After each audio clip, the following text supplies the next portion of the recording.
that in the sky?" A phrase heard far too often to rule out the possibility of aliens on Earth. Unidentified flying objects come in all shapes and sizes. Some are found to be our usually secret crafts, while others remain unexplainable. Most of these UFOs share several reoccurrences. Over time, thorough research has been carried out on the subject to help us identify just what their similarities are. Ufologists worldwide have now established an official checklist answering the question, what makes a UFO undeniably alien? Whichever way we look at it, 2021 was a remarkable year for the UFO subject, mostly due to the highly anticipated Pentagon report, a report that neither confirmed nor dismissed the existence of these unearthly craft. There is no doubt that the subject of UFOs has been taken more seriously in recent years. More often than not, news reports on the subject are no longer tongue-in-cheek or of an outright mocking nature. And with disclosures on the rise, this will only continue. Indeed, interest in the subject is arguably higher than it has been for decades. When studying UFOs, researchers use a system called the 5 observables, 5 specific traits of these strange and unknown vehicles. What is interesting, although not surprising, is that these traits match descriptions from many UFO accounts that span decades. This perhaps adds a little more credibility to both those reports and the 5 observables themselves. So what are the 5 specific traits of these mysterious vehicles that are seemingly shared by most and are unique to them? The first observable is an object's ability to overcome the Earth's gravity, and they do so with no visible means of force. They also have no wings of any kind.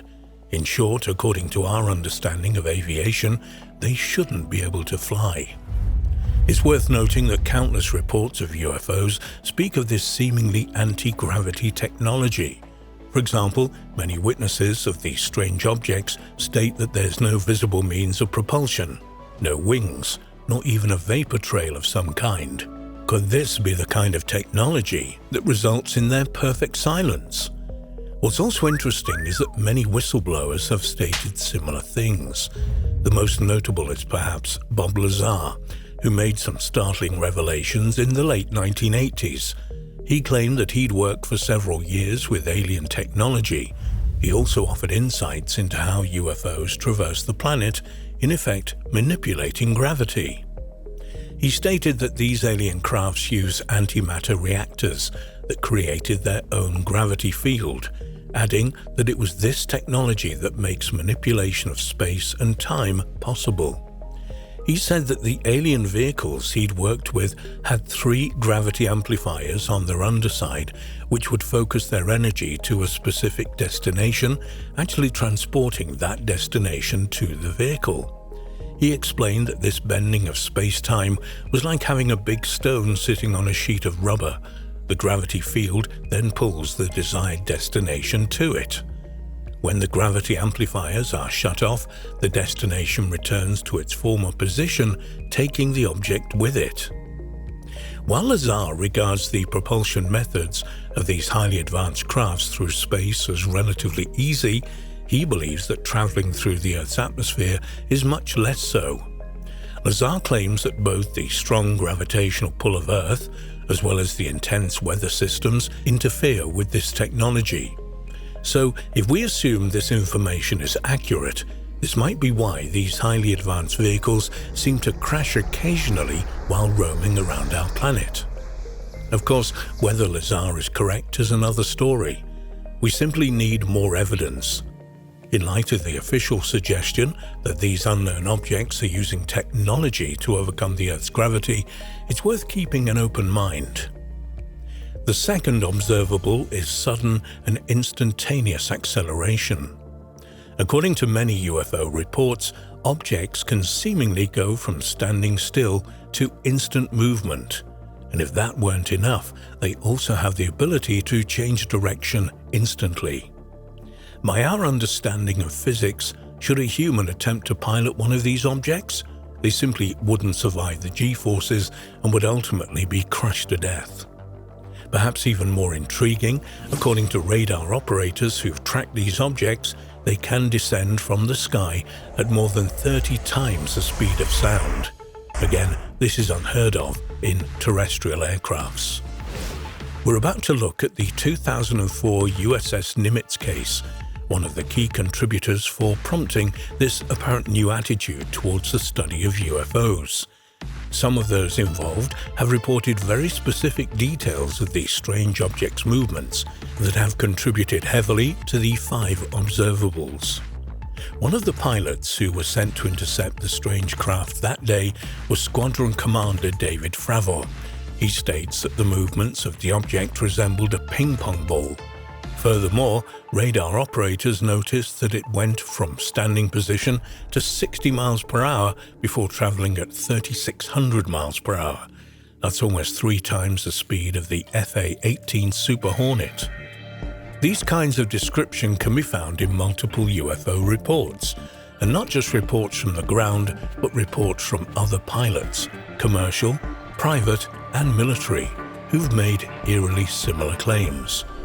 This perhaps gives both the official and the civilian reports some degree of credibility. So when these crafts are traveling faster than the speed of sound, you'd expect a sonic boom, or at least some kind of vapor trail. However, these objects often shoot off rapidly without leaving anything behind. No impression whatsoever. There have been many UFO cases where the objects in question have simply disappeared within seconds without any trace. And once more, these reports come from both professional pilots and members of the public who've witnessed these strange objects from the ground. In fact, many of the close proximity sightings on Earth suggest the ability to go from touching the ground to becoming nothing but a dot in the sky within seconds. If that's true, the object would have to be traveling at breakneck speed, and this is usually in complete silence. Many skeptics of UFO sightings might argue that there's never been a clear photograph of a UFO, so therefore they don't exist. But several photographs do exist. It's also possible that some kind of low visibility or cloaking device is being utilized by extraterrestrials. This is certainly evident in the findings of those who put together the 5 observables. Looking at the notes and research of Bob Lazar, it's important to note why he thought some people simply do not see these strange crafts, even though they're hovering overhead. He says it all depends on where that person is standing on the ground relative to where the object is in the sky. Let's use an example. A person could be stood at location A, look up and clearly see a UFO overhead, whereas a person standing at location B, only several feet away, would not see it simply due to its cloaking or low visibility. In many of the reports from the USS Nimitz incident, it was stated that a strange haze appeared around the craft, making it difficult to see clearly. Was this a form of cloaking? If these crafts do have the advanced capability not only to hide from radar, but also to make themselves invisible to the human eye, then it suggests a highly advanced technology. They could be moving around our skies a lot more than we might think. Most intriguing of all, they appear to have the ability to travel through the air as well as on and under the water. How can some of them do this instantly without reconfiguring their structure?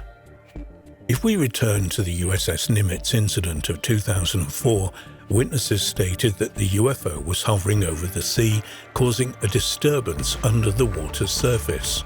Similarly, sonar operators later reported that they spotted a strange object moving underwater around twice as fast as a typical nuclear submarine. Surprisingly, there's been a growing consensus among UFO researchers that the depths of the planet's water might be an important key to unlocking the mystery of UFOs and aliens. Many UFOs are spotted near, over, or under the water. The fact that these futuristic vehicles can travel underwater as efficiently as they travel through the air adds a certain amount of credibility to such reports. So while we don't know what these objects are, or where they come from, we do know from the details provided that they far exceed the technology we have on Earth. And what's more, these sightings, officially recognized by the military, mirror many encounters from the civilian population that have taken place for decades. We must continue to listen to those who've spotted UFOs. While the word of one person might be questioned, you simply can't dismiss reports from thousands of people all over the world. How is it that sightings from two distant countries share striking similarities? Just what could be out there, traversing the skies of our planet? More importantly, why are these objects here in the first place, and where do they come from? As more information is released, we might one day have the answers to these burning questions.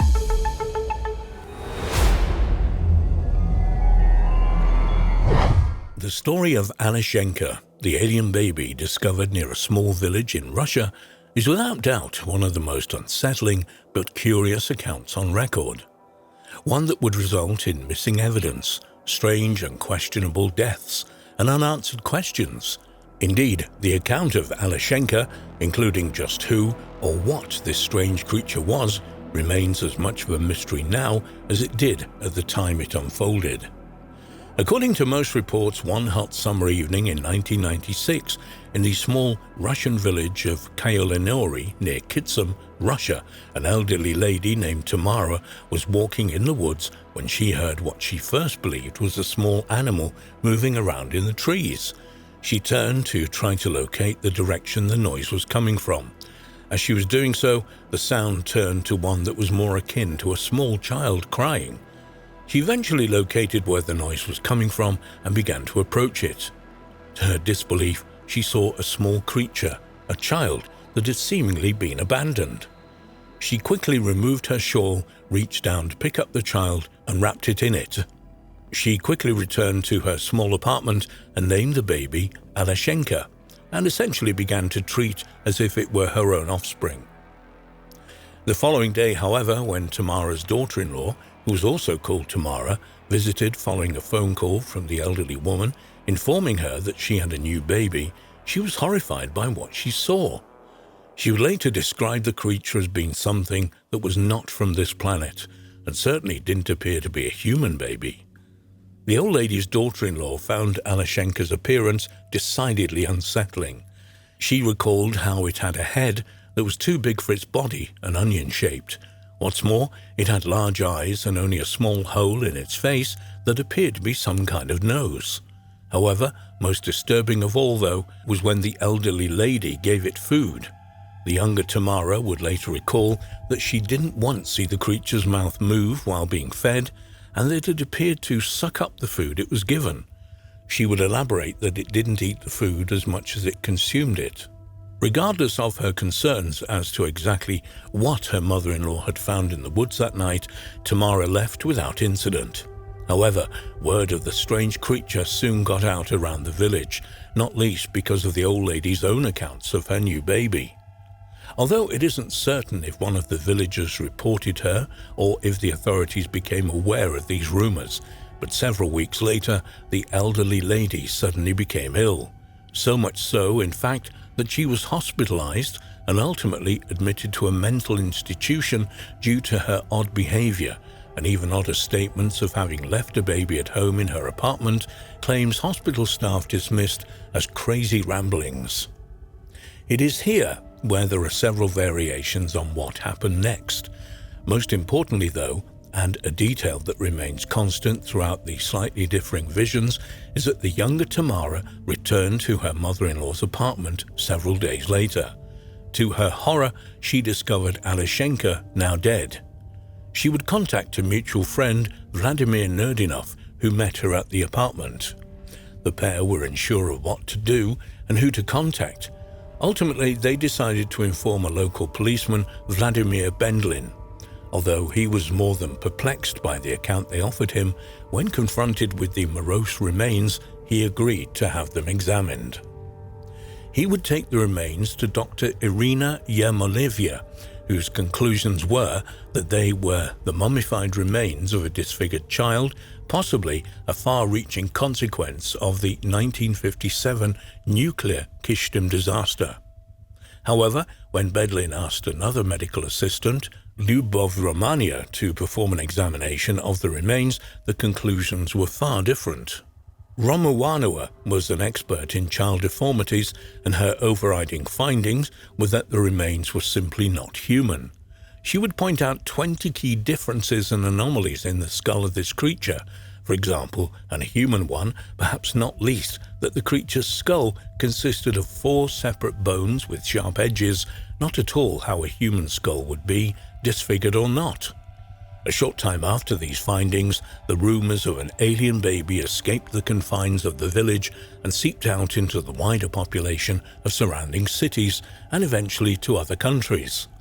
Almost overnight, the small village became the focus of UFO researchers and enthusiasts, news channels and television stations, and just general onlookers. What's more, many of the television stations present were more than happy to pay people for their knowledge of Alashenka, meaning the story continued to grow by the minute. Particular attention was focused on Tamara and Vladimir Nerdinov, with some people accusing them of being perpetrators of a hoax. However, there was no evidence that either had gained monetarily from their claims. And what's more, tests on the remains had proven that it had indeed once been living tissue. Essentially, whatever Alashenka was, it was once alive. It was around this time that the case took a turn of sorts. Respected UFO researcher Boris Zolotiv arrived in the village. More importantly, he offered to have DNA testing undertaken on the remains.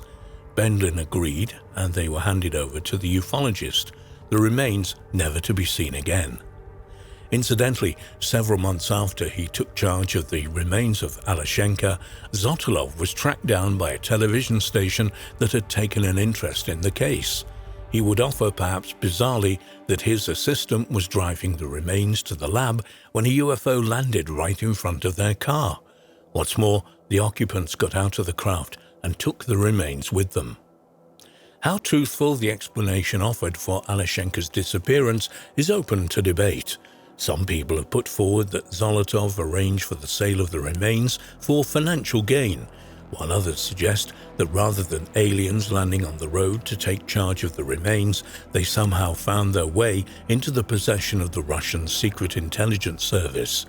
We will likely never know for certain exactly what happened to them or where they might be today. There were, though, several final twists to the tale.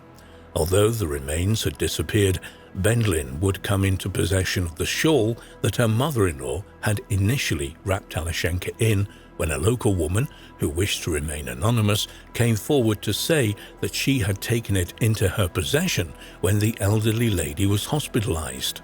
She happily handed the item over to Bedlin so that DNA tests could be carried out.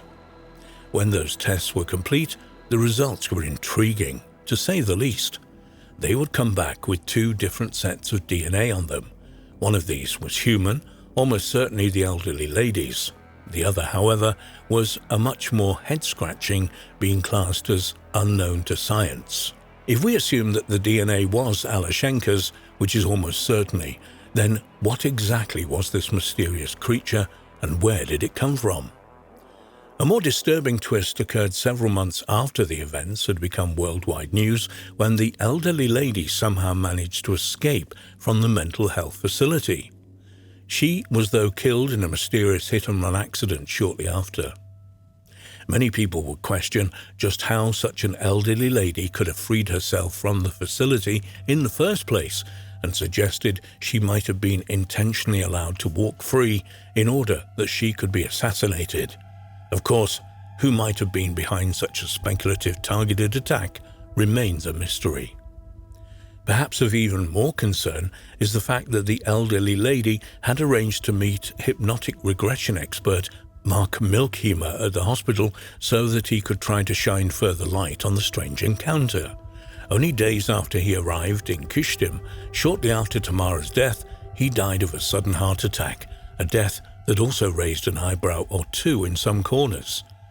Was Alashenka an alien baby that somehow became abandoned in the woodland near a Russian village? If so, were the remains taken back by those aliens, or were they intercepted by the Russian authorities? And how did it become to be left in the woodland in the first place? Was it left behind following an alien visitation, or does it suggest a more permanent extraterrestrial presence on our planet? Or was the incident indeed a case of a tragically deformed and abandoned child that was spun out of control by a thirsty media? The truth is, the tale of Alashenka will likely remain shrouded in mystery for the foreseeable future.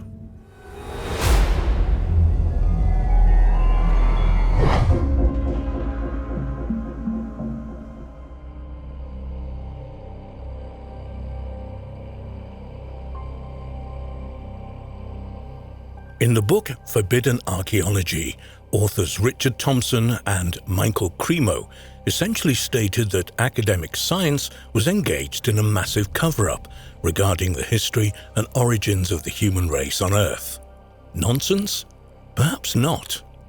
Working under a grant from the National Science Foundation in 1966, Dr. Virginia Steen McIntyre and her team had been commissioned to date 2 archaeological sites in Mexico, namely Huehuetlacco, where the very sophisticated stone tools had been unearthed, and El Horno, where other interesting, if less sophisticated items had been discovered.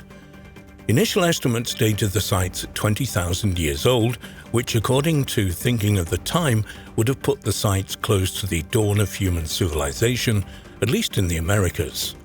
Dr. Steen McIntyre used 4 clear and accepted methods to test the sites. Every time the results came back, they were the same, and they were a long way off the estimates.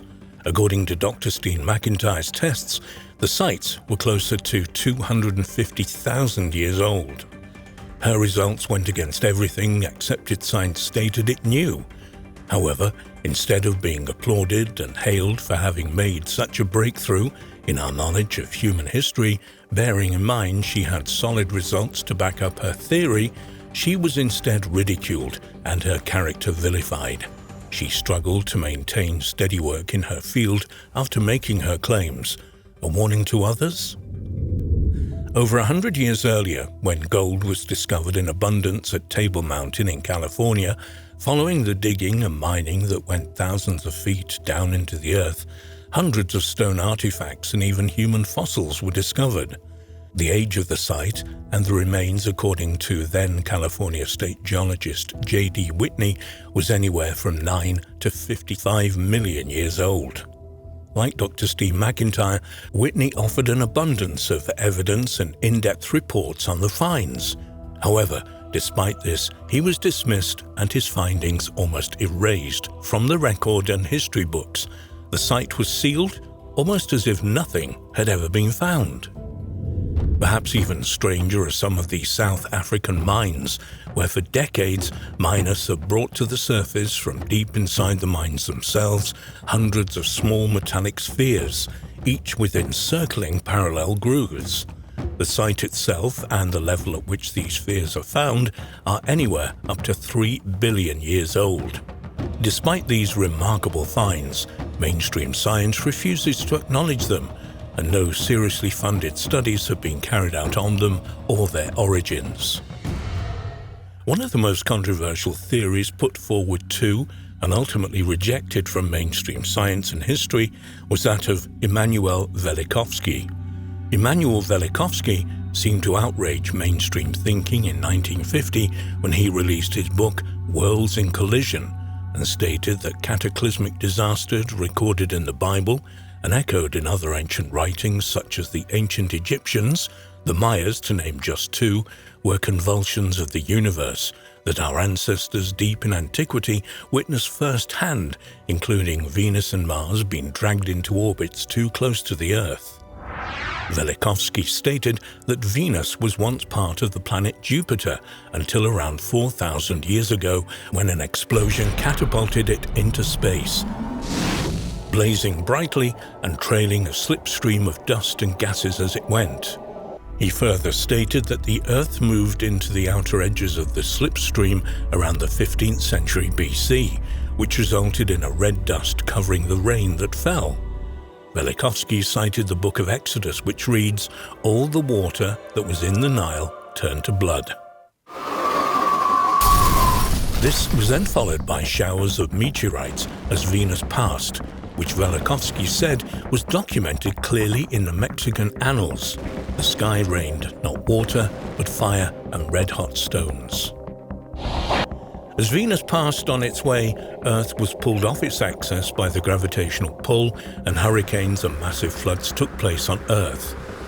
The Caxinhua of Brazil wrote that heaven and earth changed places, and Persian records state that 3 days of light was followed by 3 days of darkness.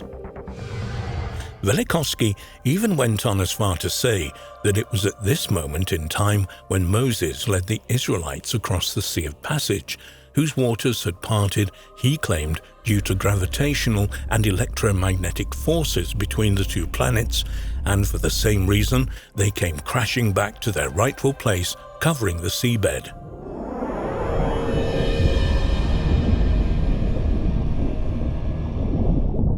Venus swung past Earth again in the 14th century BC, bringing with it equally destructive effects before finally settling into its current orbit. In the 8th century BC, however, Venus this time came too close to Mars and pushed it into an orbit that clashed with that of Earth, and did so every 15 years until 687 BC, when it finally settled into its own orbit. Again, Velikovsky offered proof of these accounts from the Bible and ancient writings, including the following from the Chinese bamboo books that stated, "The stars fell like rain and the earth shook." He also pointed to the fact that it seemed to be around this time in history that Mars replaced Venus as the prominent, most powerful god in both Roman and Greek cultures. Indeed, even the scar on Mars was cited as being the result of electromagnetic energy between the two celestial bodies that had all but collided. Wild claims that they were disregarded and mocked in equal measure. Was he right? We will probably never know for sure, but let's take a quick look at some of his, then, wild claims, and then have since been proven and accepted by mainstream science as now fact. For example, he argues that Venus was incandescent in ancient times and would essentially still be a planet with soaring temperatures. Velikovsky was scoffed at for this claim. Conventional wisdom at the time said proof stated Venus was freezing due to thick cloud. However, in 1962, NASA's Mariner 2 satellite showed the surface temperature to be 800 degrees Fahrenheit, enough to melt lead. It was then discovered that actual temperatures on the planet were in excess of 1,000 degrees Fahrenheit. He also claimed that Jupiter, the planet that he had stated projected what would become Venus into the solar system, emitted radio noise. By 1960, it was proven that Jupiter had a radiation belt that emitted over 1,000 times more energy than Earth's Van Allen belt. Another key claim, especially given his claims of the Venus slipstream, was that some cometary tails and meteorites contain hydrocarbons. Around a year after his wild claim, it was proven to be exactly right, and before the end of the 1950s, it was confirmed that hydrocarbons in meteorites were made of many of the same compounds as those on Earth. If there is evidence and proof that differs from our accepted version of history, more than if it is being covered up from the general population, we should ask why. Why would this knowledge want to be hidden from us? Is it because they feel that the organized religion would suffer and essentially be made irrelevant should we discover that our history on Earth is not as we've been taught? Is it simply to save the embarrassment and laborious task of having to rewrite our history as though we knew it? Enough evidence is there to warrant serious study into these and many more claims that suggest we have only gotten a piece of the story. Might there perhaps have been civilizations that existed here on Earth millions, perhaps billions of years ago and were simply wiped off the face of the planet and over time have literally been forgotten? What would happen to us if a cataclysmic event wiped out the human race? Over the thousands of years that it might take for life to start again, what would happen to our infrastructure, our records? We may become just as forgotten and life may start again, entirely from scratch, and one day that they would think that their race was the first civilization, and before that there was nothing. How wrong could they be?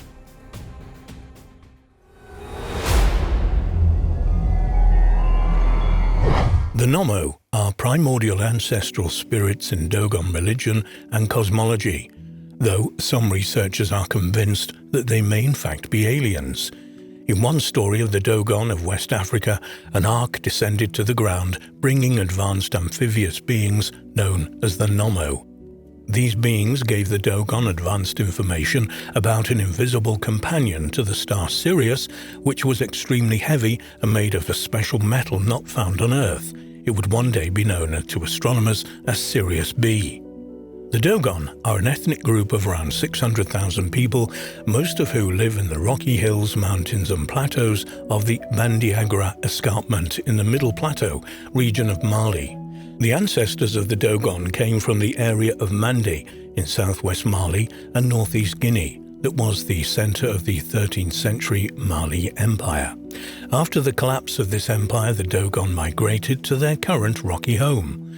The cliffs and difficult terrain where the Dogon settled offered effective protection from raids by slave traders coming from the desert, though they also resulted in the isolation of communities. When Mali became a part of French West Africa in the 1890s, the slave raids ended, and the Dogon were able to expand into the plains around the plateau. Unfortunately, this migration separated the Dogon from their religious sites, making room for Islam and Christianity.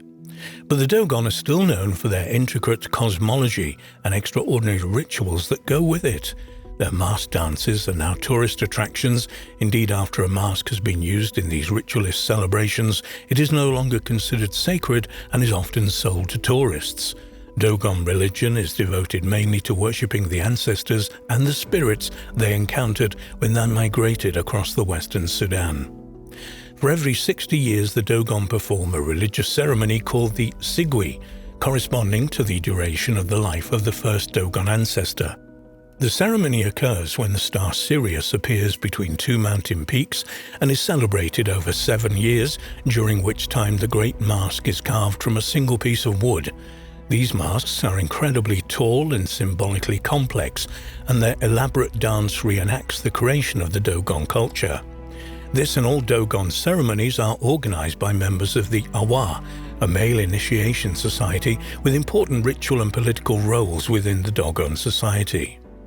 Awa society members are also responsible for the creation and performance of the masks, all of which portray the face as a rectangular box with deeply hollowed channels for the eyes. Sirius, also known as the Dog Star in the constellation Canis Major, is the brightest star in the night sky. The bright part of the binary is a blue-white star, 25.4 times as luminous as the Sun. Sirius was known as Sothis to the ancient Egyptians, who knew that it made its first heliacal rising, rose just before sunrise, of the year at around the time of the annual floods were beginning in the Nile Delta.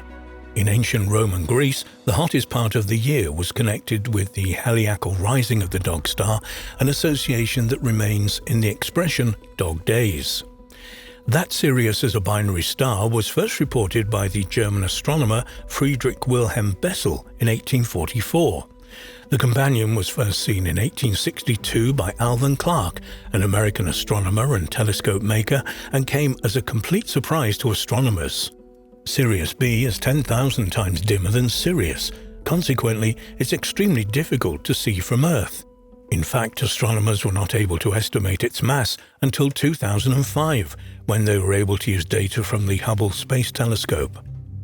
From 1931 to 1956, French anthropologist Marcel Gréal and his student Germaine Detelen worked in Mali and lived among the Dogon, mainly by talking to a blind hunter named Ogotemeli. They found that some elements of the tribe's mythology were similar to that of ancient Egypt, especially the importance of Sirius in their traditions.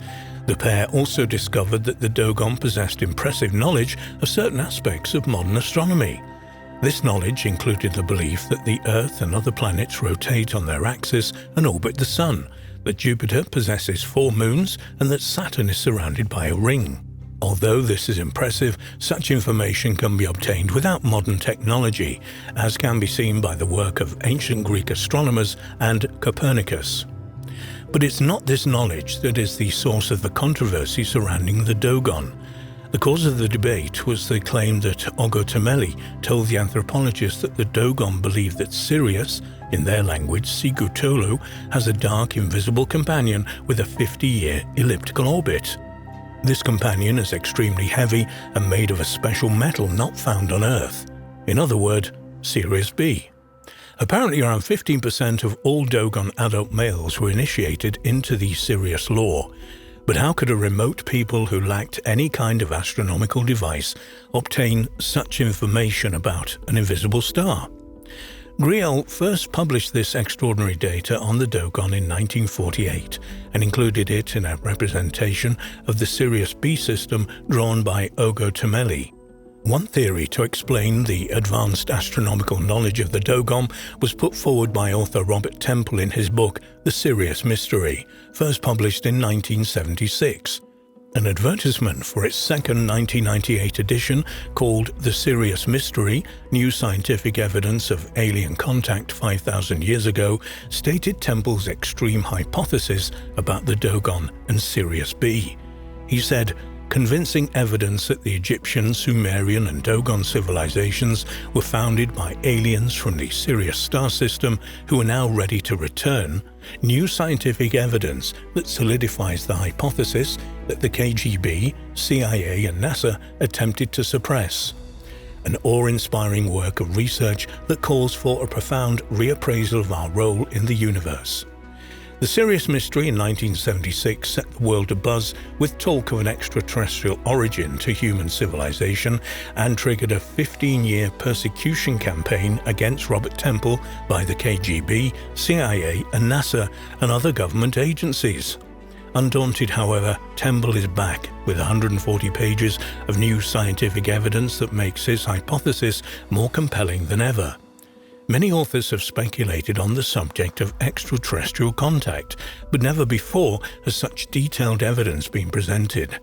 Temple applies his in-depth knowledge of ancient history, mythology, Pythagorean physics, chaos theory, and Greek to a close examination of the measurements of the Great Pyramid of Giza, which was built to align directly with the star Sirius.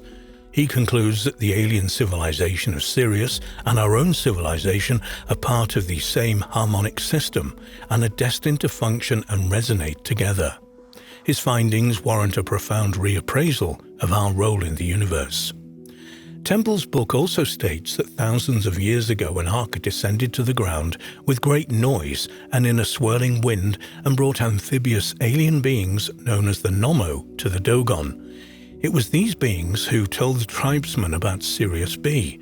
The Dogon were also told that the Nommo lived on a planet that orbits another star in the Sirius system.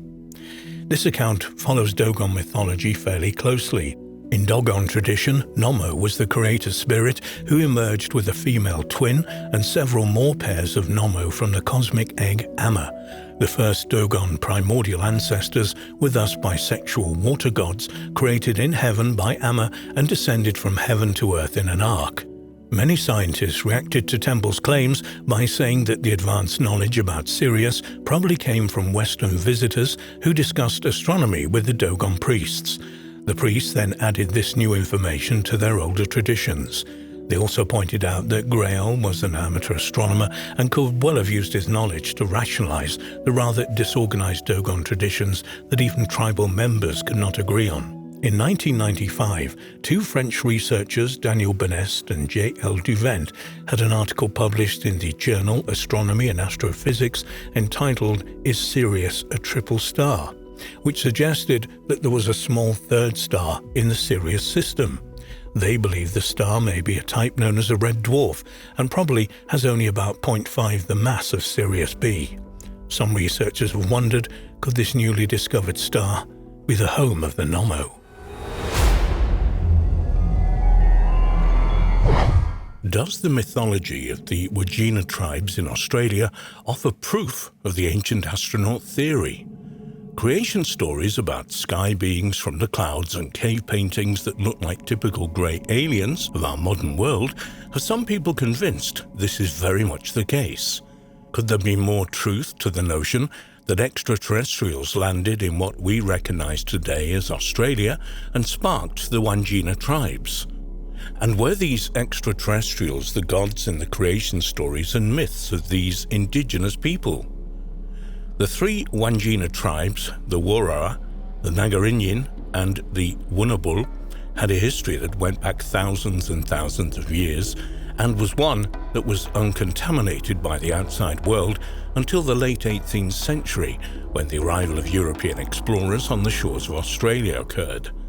And perhaps because of this, the creation stories and legends of the Wandjina are particularly thought-provoking. Without a doubt, one of the most compelling reasons to contemplate whether the tribe's roots go back to extraterrestrial contact in ancient times is some of the cave paintings that reside in the Western Kimberley region of northwestern Australia. This artwork is said to date back at least 4,000 years, if not earlier. The similarities between these figures painted somewhere around 2000 BC are undeniably similar to how we would perceive a grey alien being in the modern world. They clearly depict, for example, a head larger than their frame would suggest, as well as a pale, white-grey skin and larger black eyes. Did creatures such as these visit the ancestors of the Wandjina tribe thousands of years ago? While the depictions could be nothing but coincidence, we have to accept that these ancient people would have drawn exactly what they saw. Were the people drawing what we would recognize as a grey alien in the modern world? We should note that perhaps researchers as well as members of the Wandjina people themselves reject the notion that these cave paintings represent alien entities and instead claim they are simply representations of nature and the natural world their ancestors were surrounded with. It isn't merely the artwork, however. Many of their creation stories are similarly thought-provoking. For example, the first Wandjina people were said to be sky beings or spirits from the clouds who came to Earth from elsewhere in the Milky Way. Ultimately, they created Earth and all life, both animal and plant life, before eventually returning to their cosmic home elsewhere in the galaxy. Before leaving, though, they would teach humans the secrets of the arts, science, astronomy, and agriculture. Clearly, all of these aspects of the creation stories of the Wandjina people resonate almost perfectly with multiple other civilizations from around the world. Could this suggest that the legends of the Anunnaki, extraterrestrials who came to Earth millions of years ago, are the origins of these multiple creation stories, each one spawned as these alien colonizers spread ever outward, bringing their teachings to those who they found on the way? With these suggestions of alien connections to the Wandjina people, it's probably worth examining the legends of the supreme deity Jama and his apparent use of a flying machine. For example, in one location where this advanced vehicle arrived and left from, there was a baldness of the surrounding rock and trees that had severely damaged bark. What's more, when this vehicle came and went, it brought with it a monstrously loud noise. It's clear even to a skeptic that from a modern perspective, this could very well be describing a nuts and bolts aircraft, and a highly advanced one at that. And it's also worth recalling that multiple other cultures and civilizations around the world have similar legends of entities arriving from the sky in vehicles, or sometimes depicted as animals that make a brilliant noise upon arrival and whose flames often cause damage to the ground when arriving and leaving. It's also of interest to note that many UFO reports from Australia today feature the detail of a particularly loud noise when they're viewed. Might this suggest that whatever extraterrestrial presence was in this part of the world thousands of years ago still be here today? Could it be, for reasons unknown to us, that Australia is of particular interest and importance to these extraterrestrial visitors, maybe for its location, or resources perhaps? It's also worth mentioning the Black Mountains that reside directly east, almost in a straight line on the other side of the country. Not only do these multiple black slabs make up the mountains there, slabs that could very well be the ruined remains of an ancient spaceport, but many pilots who fly over the region experience multiple issues with their navigation equipment. Might these ancient mountains be a further testament to an extraterrestrial presence in Australia in the distant past? What is of further interest to those who believe ancient extraterrestrial contact with the ancestors of the Wandjina people is more reality than myth are recent archaeological discoveries that would appear to corroborate at least certain Wandjina legends. Perhaps the best example would be the discovery of the remains of megafauna in the region. This matches very well the accounts of extraordinary large mammals in the Wandjina legends that state once shared the land with them. What's more, while mainstream scholars suggest that the northwestern parts of Australia were likely populated as far back as 60,000 years ago, the result of migrating peoples from Africa, the remains of objects at some sites in the region, suggest an origin that goes much further back to around 175,000 years at the very least. In fact, some researchers have suggested dates even earlier than that. With this in mind, we should also turn our attention to the work of Professors Alan Wilson and Rebecca Kane.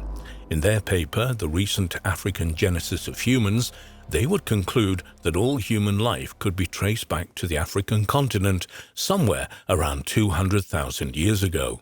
However, not long after releasing the paper, they would publicly declare they had been wrong in their original conclusions and that their most recent findings suggested that the origins of Homo sapiens go much further back than people had previously thought, sometime around 400,000 years ago. And what's more, these origins began with the Aborigine people of Australia, who arose from two distinctive lineages.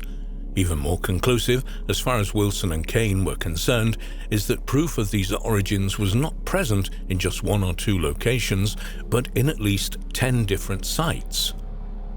There is much to contemplate from Wilson and Kane's conclusions and how it might tie in with the creation stories of not only the Wandjina people, but also others around the world, all of which would appear to stem from one original source, those of the Anunnaki.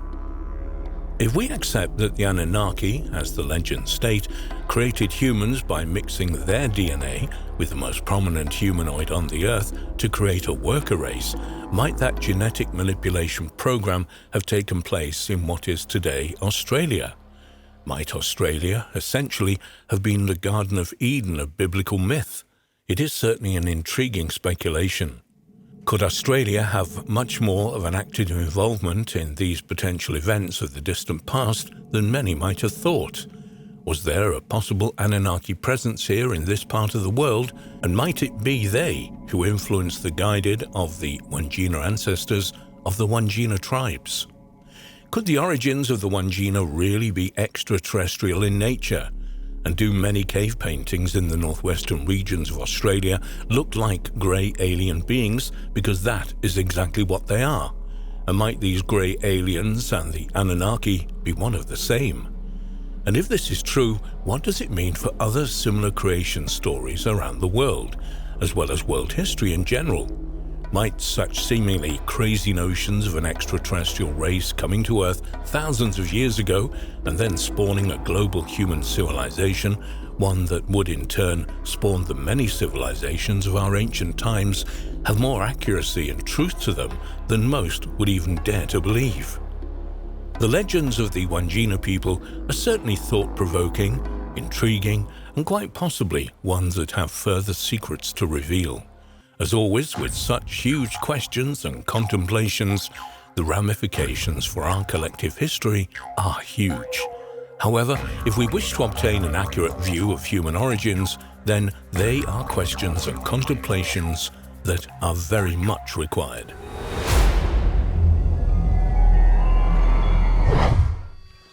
The San Fernando Valley is no stranger to UFOs. There's been quite a large number of incidents reported over the last 20 years. Strange balls of light and even large triangular crafts have been sighted. Though a thorough investigation have been carried out numerous times, these mysterious objects remain unexplained. But as you'll discover, those who have witnessed UFOs may go on to have far more unusual encounters. Nobody knows for sure what these mysterious beings were doing in the area of a local school. It's almost surprising that they didn't engage with Susan, even though they came more or less eye to eye. For Susan, her life has changed dramatically, as you can imagine. She now knows not to dismiss such stories of UFOs and their occupants so easily. Though she remains curious, she recalls how scared she was and hopes never to come eye to eye with these beings ever again.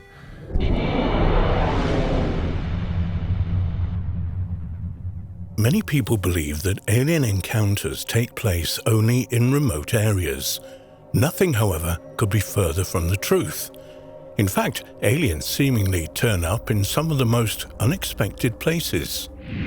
For example, the following incident involves an encounter that took place in the front courtyard of an elementary school in the middle of a densely populated suburb of Los Angeles. It also involves one of the clearest and most extensive descriptions of alien beings researchers had ever investigated, which all started with a UFO sighting a few years earlier. The witness, Suzanne D., worked as an art designer within 10 miles of where her encounter took place. Suzanne was attending Northridge University, earning a bachelor's degree. She lived with her mother and brother in Van Nuys in Southern California. Actually, her ordeal began with a very dramatic UFO sighting near her home in the San Fernando Valley. What's interesting about this sighting is that the UFO was seen hovering over the highly technical Lockheed and Hughes aircraft installations and the Van Nuys Air Force Reserve Base. It was a summer night in 1980 when Suzanne and two friends witnessed a triangular formation of lights hovering in the sky. As an artist, Suzanne is a trained observer with an acute eye for details and an incredible memory. Because of this, she's able to fully describe her encounter. As she says in her own words, "It was a beautiful night, very clear, and it was very warm. I was standing there looking out and I realized that the sky didn't look normal. I'm looking at the moon and I'm thinking, that's not normal. It's all orange over there. It's 2 o'clock in the morning and it's orange." And so I was looking at it and I realized that what I was looking at was the glow coming off these three objects. There was one really big object and two smaller ones on either side of it and above it. As Suzanne studied the objects, she saw that they hovered below the horizon of the mountains. She estimated their distance to be about 10 miles, but like many UFO witnesses, she had trouble estimating the size of the objects. The objects in the middle was huge, and the ones on either side appeared to be about 1/3 of its size. When asked what the objects looked like, she replied, "Sort of a saucer shape. I mean, it was flat, and they appeared to be rounded, but they were so far away that I wasn't underneath them. I couldn't see under them. I was seeing more of a profile view. They were elliptical." Suzanne concluded that she was seeing three separate objects. As she says, they were hovering on either side of it, above it, so they formed a sort of a triangle. The big one was lower, and it was at the bottom point of the triangle. She said, "I sat there and watched them for a couple of minutes, and they weren't moving. All the orange glow in the night sky was coming off them. They, the objects, didn't appear orange. They appeared shiny, maybe metallic. But all this orange glow was around them. It was lighting up the whole area around them, orange, like streetlights glow. That's what it was like, but it was orange." Suzanne literally could not believe her own eyes and ran inside to get her friends. She dragged them out, pointing to the sky. "Do you see that?" she asked Suzanne's friend. Adlai Fredrickson remembers the incident well. Many UFO investigators have noticed a high number of UFO sightings around high-technology installations, and that is certainly true in this case.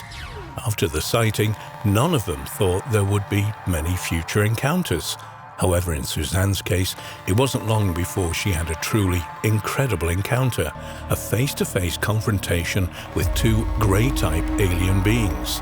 And this encounter occurred in the most unlikely place imaginable, right in front of the local elementary school. One evening in 1980, about 3 years following Suzanne's UFO sighting, she decided to take a walk with her dog around the block. She had no idea that she was about to walk into the single most terrifying experience of her entire life. Here Suzanne vividly describes what it's like to have a close-up encounter with extraterrestrials. I was in college and my girlfriend and I did art projects together. We had this one project we were working on. We were collecting shopping trolleys that you find hanging out on street corners. Lonely shopping trolleys with nobody to push them around. We had already collected 2 or 3 and we were going to make this great art project out of them. We thought it was really esoteric, so we had these shopping trolleys. One night I was driving home. It must have been about 11:30 at night. It was quiet and very little activity out on the streets. I spotted another trolley. I don't know why it didn't occur to me to just stop and put it in my car. For some reason I thought, well, I'll drive home and I'll take Sarah, my dog, for a walk and I'll go and get the shopping trolley and then put it in my car. The lonely shopping trolley was down on the corner of Strathern and Amerstoy. Amerstoy runs in front of Stagg Street Elementary School and Strathern runs across it. So for some reason, I decided that I should take my car home and go back and get the shopping cart and bring it home. Looking back at it, it would have made a hell of a lot more sense just to stop and put the shopping cart in my car and drive away. I had a station wagon, so the trolley would have easily gone into the back. So I called in home and got the dog and went for a walk, and we went to get the shopping trolley. I was walking in a circular route. I went up my street to Strathern, down Strathern to Amerstoy, picked up the shopping cart and was going past the school to Stagg. As I'm going down Amerstoy, I had to go past the school. I was being careful not to attract too much attention. I guess the shopping trolley made me look a little suspicious. There aren't lots of houses, almost no houses on that side because of the school, so I thought it would be very easy to get it past the school. So I'm making my way past the school and I got up near the front of the school gates where the administration block was. There, an open area, a theatre, and the administration area and the kindergarten, all on the school frontage and right in front of the theatre. There's a big illuminated open area with a flagpole. So I'm coming past there and I'm thinking I'm totally alone and I'm not going to be seen by anybody. Then I looked to my right and realized that there were 2, what I thought at first were people. I thought there were just 2 people standing there talking. At this time the school's on my right and I was on the footpath in front of the school. It was at this point that Suzanne first began to realize that something strange was happening. She could understand 2 people standing in front of the school, but when she looked at them, she noticed immediately that something was horribly wrong with the way the people looked. At first she thought they were children and didn't pay too much attention, but as they got closer, she realized that there was no way they could be children. They looked much too different. Suzanne continues, they were facing each other. As I looked at them, I started to notice they were kind of strange. They had on these dark green jumpsuits. They had really big heads. And they weren't very tall. They were like my height, about 5'4", but I wasn't really impacted with their presence until they turned to look at me. They turned simultaneously away from each other and both towards me without moving their feet. They just sort of hovered and turned. At this point, investigators asked Suzanne to describe exactly what the 2 figures looked like with all the details she could remember. She proceeded to give one of the clearest and most complete descriptions they'd ever heard. In Suzanne's own words, okay, the heads were really big. They were abnormally large, like twice the size of a human head. The skulls were grossly exaggerated. They didn't really seem to have any ears or nose, and they seemed to have some slight indication of a mouth. They had really big eyes. I don't really remember seeing whites in their eyes. I just remember that they had really big dark eyes. Big almond eyes. Their heads were, well, it was like they had a big crease in their head, like 2 lobes. It was like you could see the lobes of their brains sticking out. Their arms were just hanging at their sides. It seemed like they had hands and their skin was all just pale, really, really white, like they could have been dead. They They were so white. You know, if they had been human, they would have been dead. I don't remember seeing any feet, and their jumpsuits were all this dark olive green color, and it came up like a mandarin collar around their necks, and it was just very plain. I didn't notice much of anything. At the point when they turned to face me, I was parallel with them. We see each other, and as I keep walking, at the point to which I was straight in front of them, they were both standing facing me, and at that point, I realized that they weren't normal. They probably weren't human. They didn't move like humans. They didn't look like humans. Investigators asked Suzanne if the figures could possibly have been children wearing Halloween masks, but she denied this possibility. As she says, "No, I didn't really think they were children in masks. They were too big to be children unless they were maybe boys. They couldn't have been girls, unless they were totally flat-chested. It would have been an elaborate costume. They were identical, and they were in the spotlights where I could see them. But the light was behind them, so whatever was on their clothing all just kind of blended into the grey olive green color because the light was coming from over their shoulders. So I didn't see a lot of detail in their clothes. It was mostly silhouette, but their skin was so white, it was pretty easy to see their eyes and the shape of their head." As Suzanne walked along the sidewalk, she approached to within 20 feet of the two figures. Her fright at this point bordered on panic. She didn't receive any mental messages, only an intense feeling of shock and fear. I felt like I got more and more scared as I realized more and more that this was something I'd never experienced before. They didn't move like humans either. They didn't look like humans. They didn't say anything. The point at which I would have had to start looking back over my shoulder at them, and by that point I was so scared all I could think about was just getting the hell out of there. And the whole time I'm pushing this stupid shopping trolley and it's rattling down the road. Sarah, my dog, didn't freak out at all. She just kept walking next to me the whole time. She sure didn't go up and try to sniff them. I was terrified, I didn't know what they were. I didn't. At one point I thought, my God, they're going to follow me home. Oh no, I'm going to die. I'm so scared. So I was walking as fast as I could without running and without making an enormous amount of noise with the stupid shopping trolley. Once I got out of the light, and a little way down the road, there was a clump of bushes. I ditched the shopping trolley in the bushes and all I wanted to do was get out of there, without running, without being obviously frightened to death. I didn't run. I walked as fast as I could straight home without looking over my shoulder. I felt that they were right behind me the whole time, but I didn't look over my shoulder. Suzanne's encounter with extraterrestrials, although extremely frightening, was actually totally benign. They never hurt her, followed her, or made any aggressive actions. Her fear was based solely on her own shock at seeing something so totally out of her normal experience. In fact, the shock of seeing them was so great that Suzanne says it was like being woken up when you're awake. At the time of the encounter, Suzanne had no idea what she was seeing. She'd never read anything about UFOs, and her knowledge of the subject was limited to her own recent sighting. Yet her description of the alien beings matches the descriptions of other witnesses, detail for detail.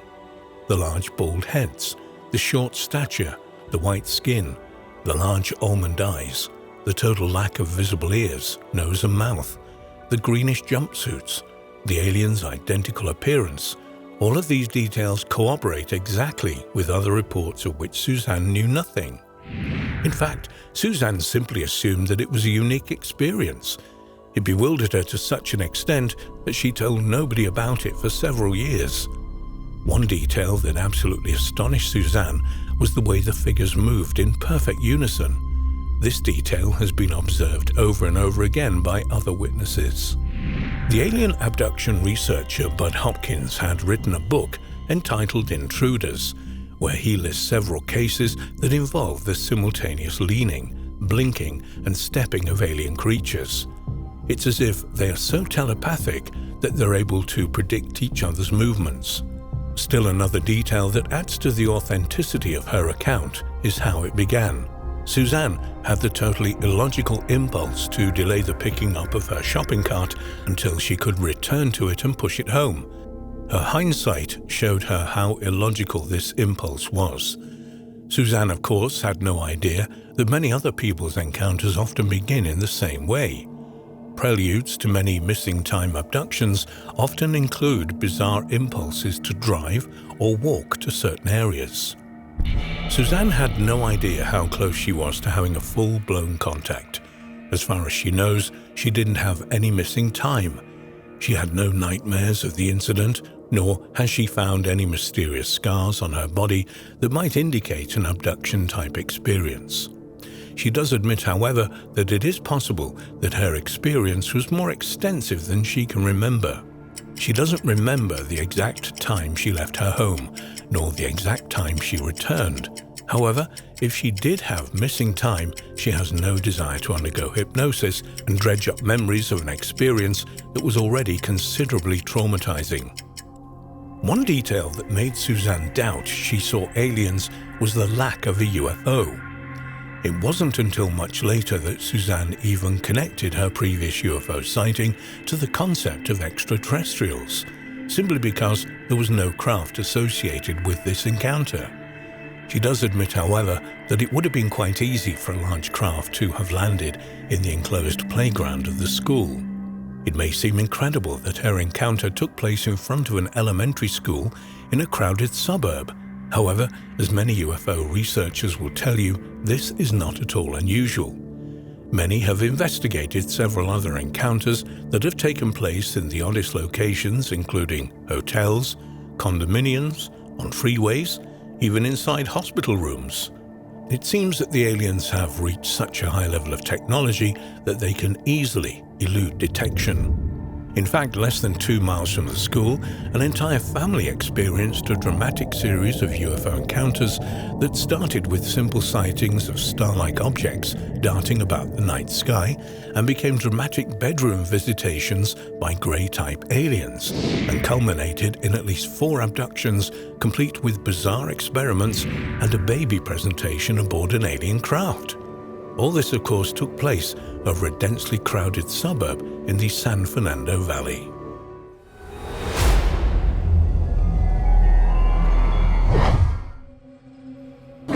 Gremlins. They're nothing but fiction, right? The truth is, there are more accounts of real-life encounters with these beastly, mischievous, and sometimes deadly creatures than many of us perhaps realize.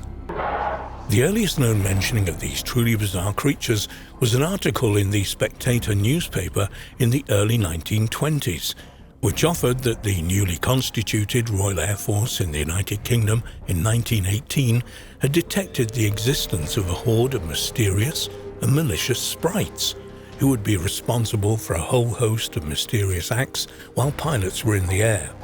Perhaps the earliest recorded encounter with these obscure beings took place in 1923, when a British pilot was forced to crash-land his aircraft into the waters off the English coast. He would later state that his reason for doing so was due to a tiny creature which had followed him aboard his plane.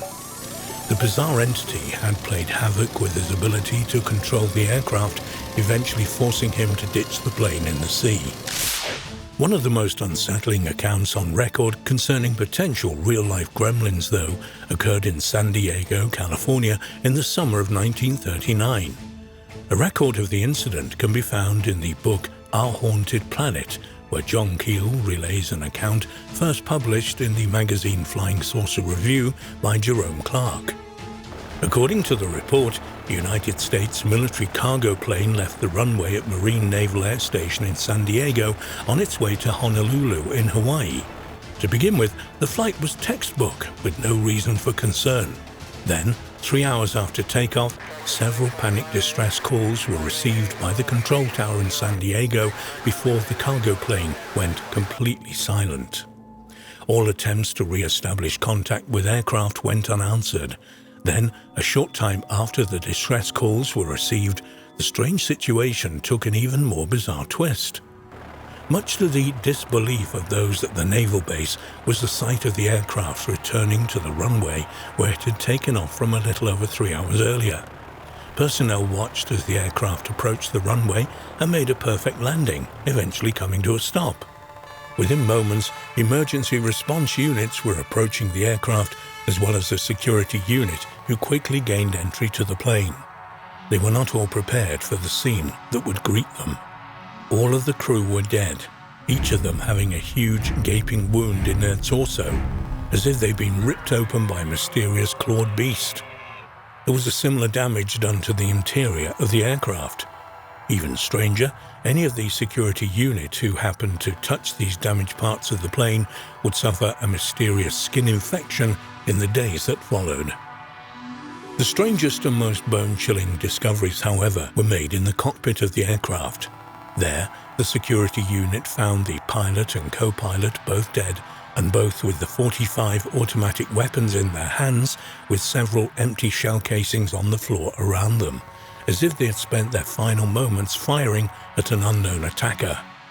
There was also a distinct thick odor of rotten eggs, something that is often noted at various encounters ranging from UFO sightings to the appearance of ghostly entities.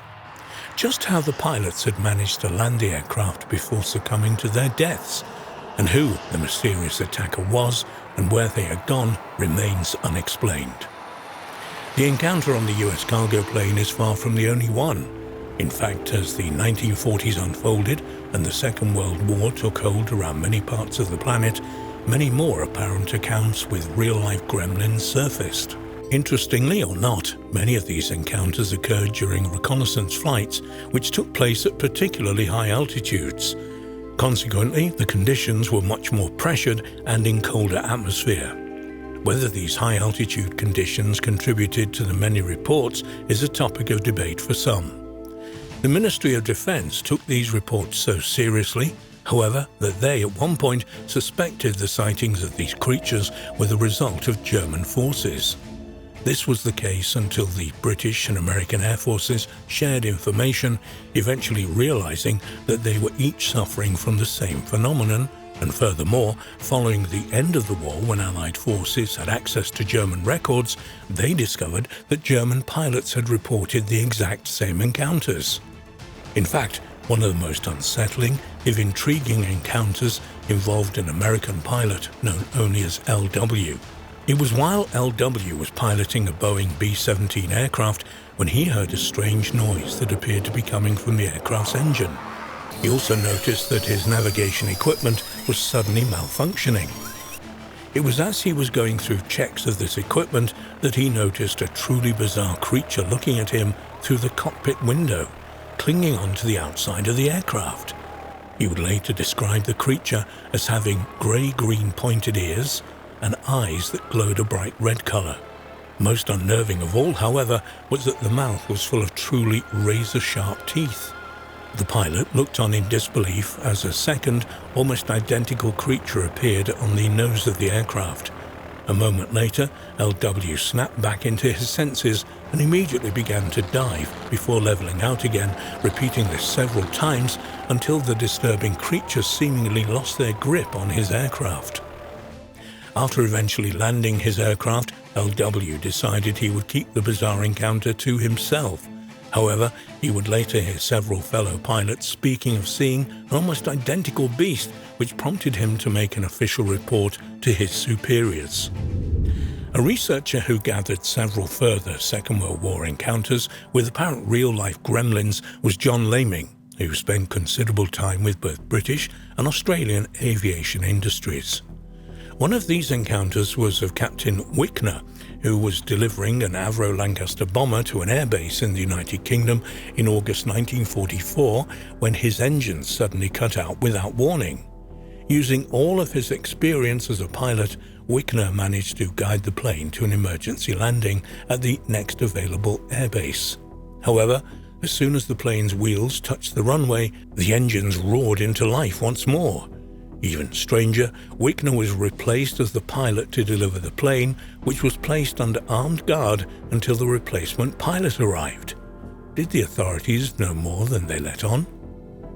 Another curious encounter unfolded 2 years previously in 1942 when Chris Jarrett was piloting a Lancaster plane over northern France on its way to a night bombing mission over Germany.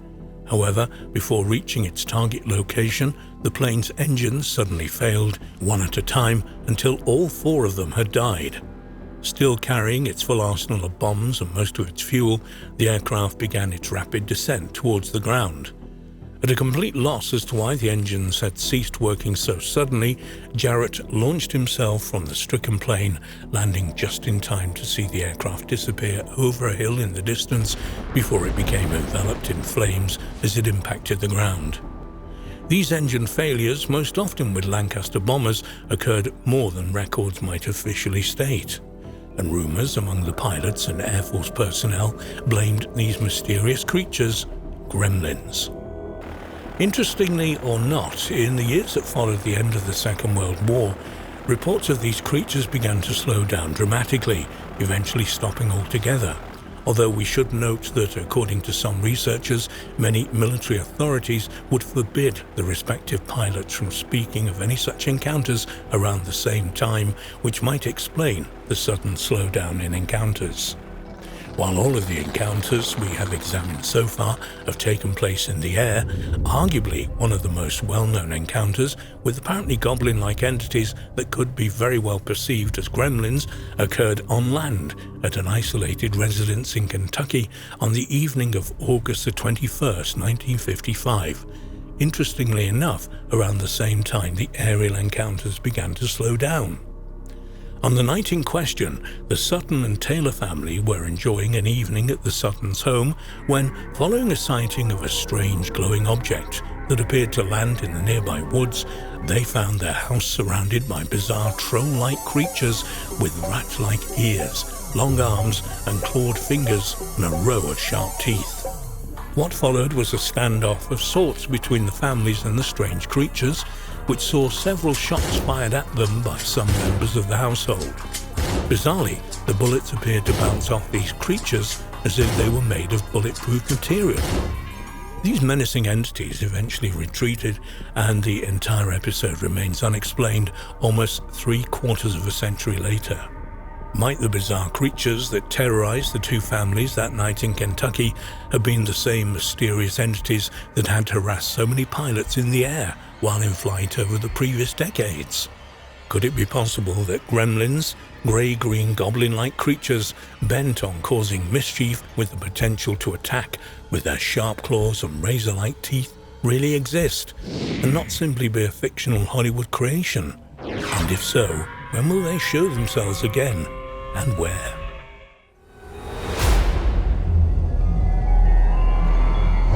Did a woman suffer an attempted abduction at the hands of invisible aliens in France in 1950?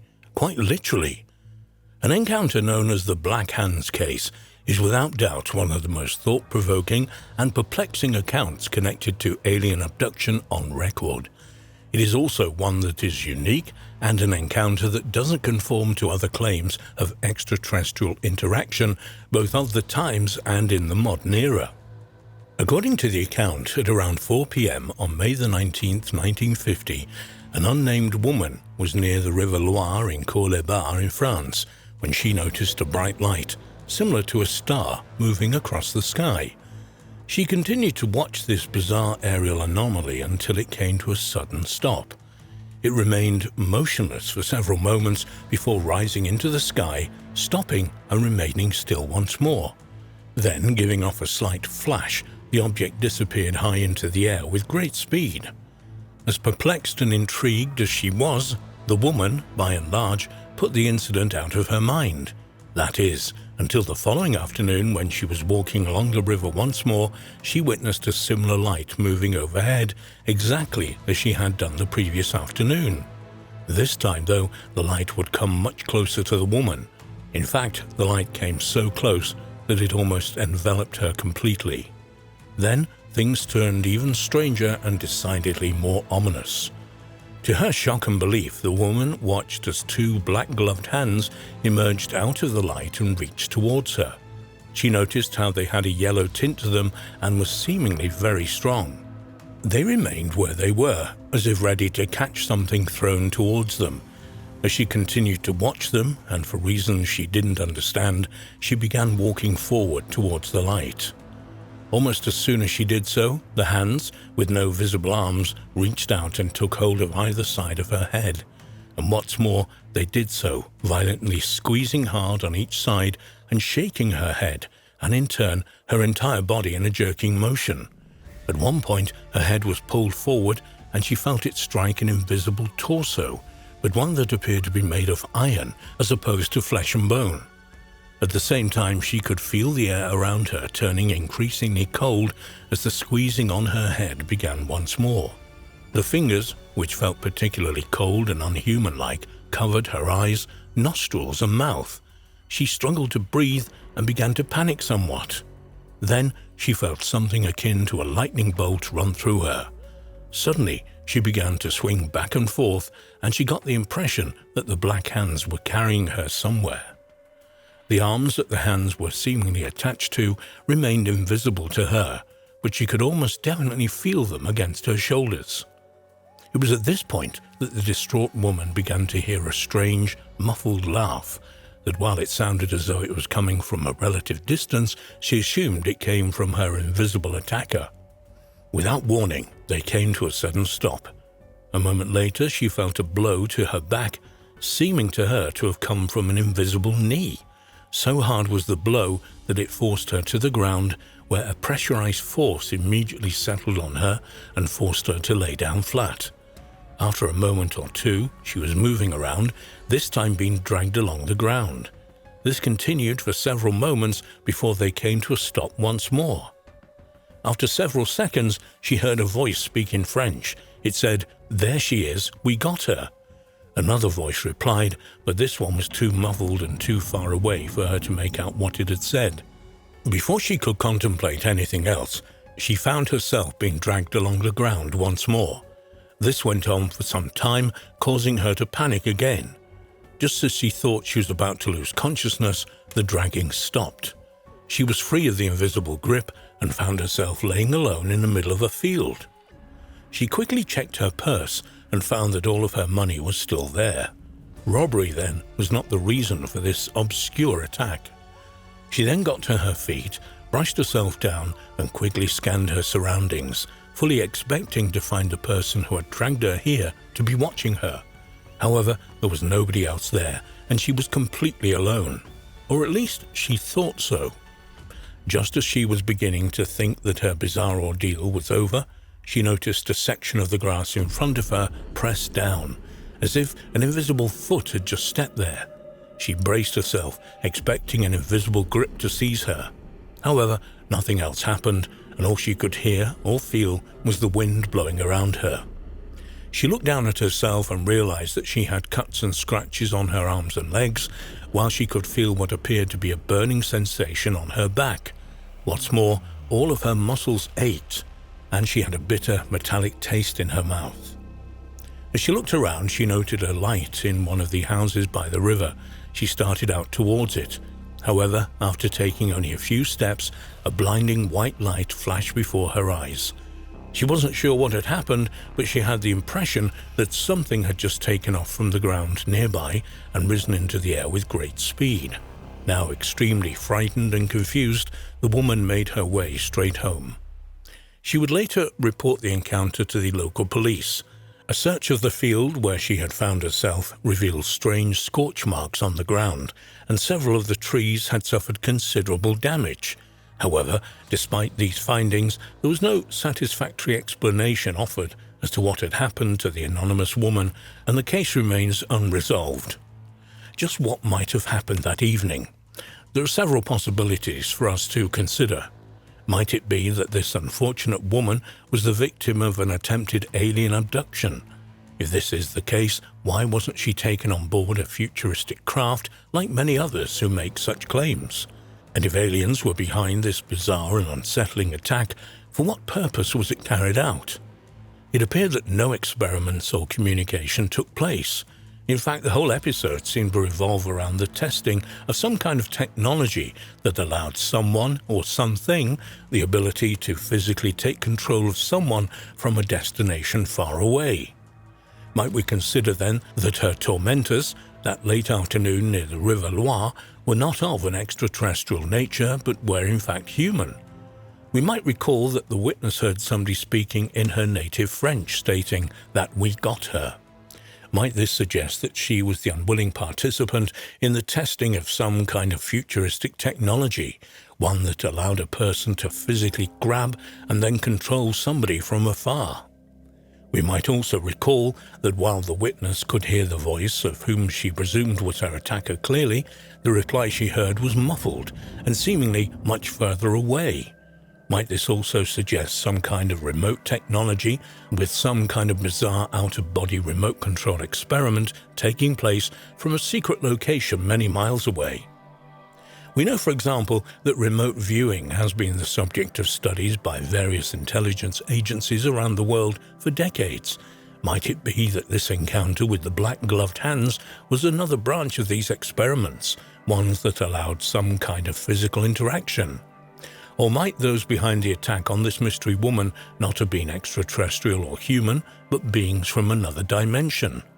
Might the light she witnessed, a light which grew much larger as it got closer, have been the result of a portal opening, and so allowing an interdimensional creature to reach through from their realm of existence into ours? And if so, was this an intentional crossing of dimensions on their part, or something that was a one-off opening of such gateways? Of course, regardless of who or what was behind the attack, perhaps the most important question would be, for what purpose was it carried out? Was it merely an opportunistic assault, or might there have been an agenda adhered to that is simply unknown to those who have investigated the case? The fact is, we are unlikely ever to know just what took place to the unnamed woman in France that spring afternoon in 1950. The account, though, continues to fascinate researchers today, almost 3/4 of a century later. And it is very much worth keeping this strange, curious encounter in the public consciousness, lest other similar incidents are uncovered or indeed take place in the future.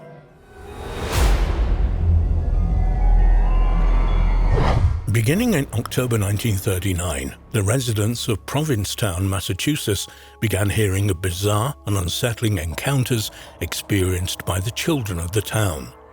All of the tales were the same. A tall, dark figure dressed entirely in black would leap out at the children before disappearing again into the night. Perhaps most unsettling of all were the menacing figure's glowing red eyes. To begin with, the townsfolk put the children's tales down to a combination of imagination, a mild case of hysteria, and the fact that Halloween was just around the corner. However, when a young woman came forward saying that she too had seen the bizarre figure, the sightings were treated a lot more seriously. This unsettling creature began to be referred to as the Black Flash, and for a time, the sightings and encounters with it gripped the entire community. It was during one late October evening when a local resident, Mary Costa, was making her way through the town. Now the summer tourists had gone, the area was a lot quieter and much more peaceful at night. However, that peacefulness was about to be swept away.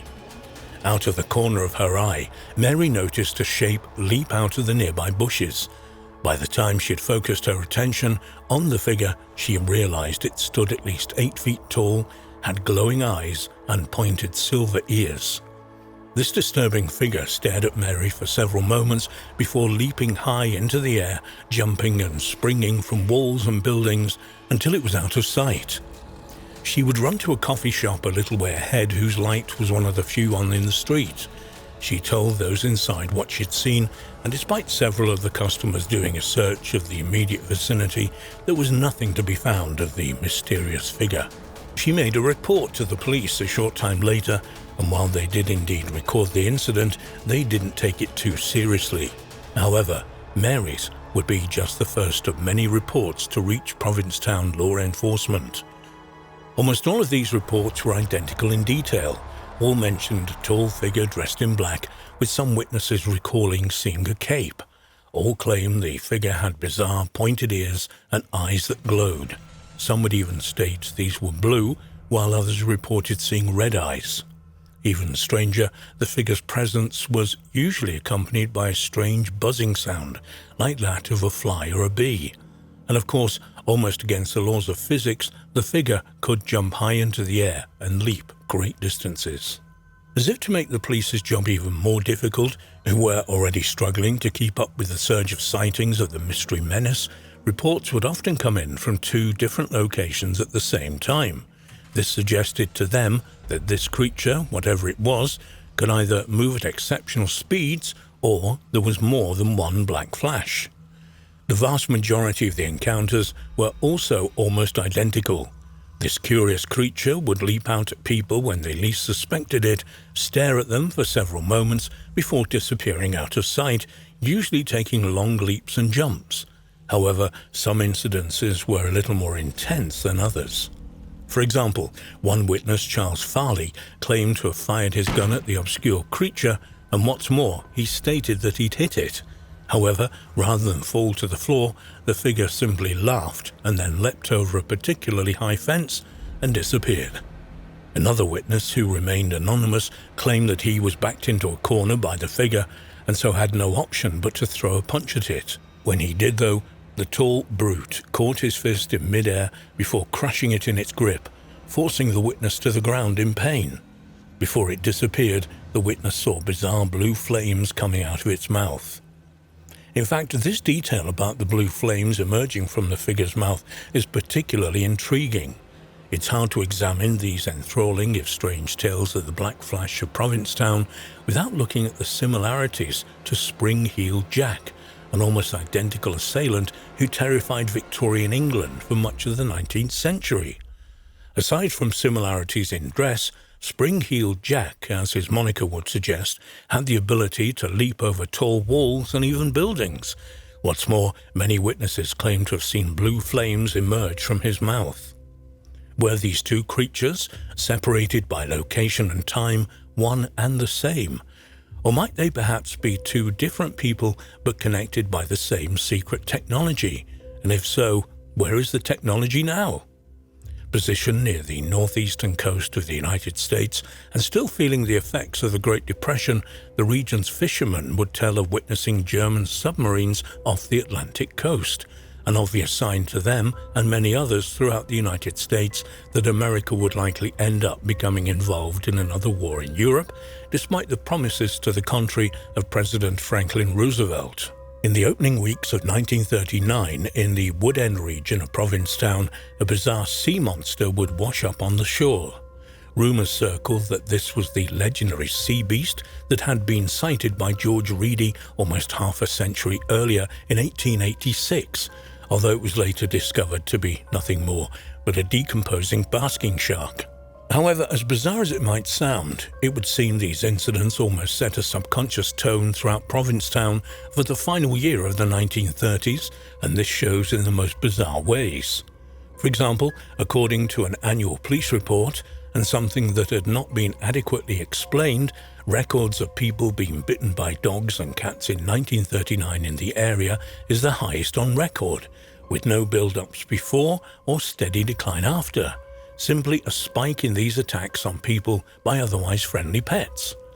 Even more concerning, and again with no obvious reason why, a sudden surge of arson attacks plagued the town throughout the month of September, just before the sightings of the Black Flash began.